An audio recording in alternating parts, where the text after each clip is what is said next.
we thought we'd do something different for you. We're gonna sort of do like tips and hacks of what works for us and what we have in our new setup with the boys after being on the road for 3 months. So what we're going to do every Wednesday, we're going to put out a new little like hack or tip or something that's made it easier for us. So stay tuned for that. But this is going to be our first one, and I love this one. So this one is to do with the washing line.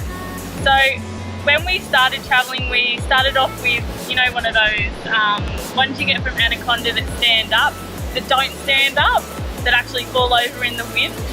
So that sort of annoyed me because it was getting the clothes dirty again and it would not stand up.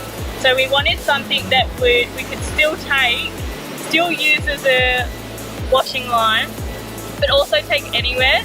And we thought, what can we do to the D-mat to do that? Because we normally unhitch and take it somewhere. So this, I'll show you, is my favourite so far.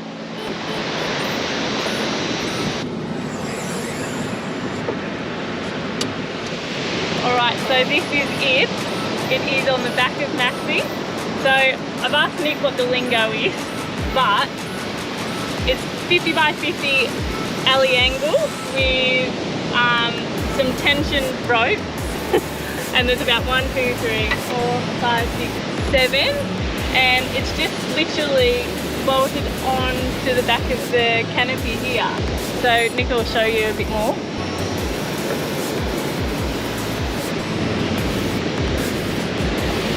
I absolutely love this. When we take it off road or we go down to the beach, all we have to do is open this and this dries our towels.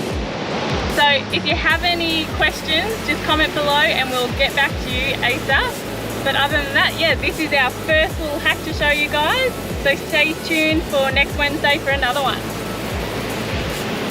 Woohoo!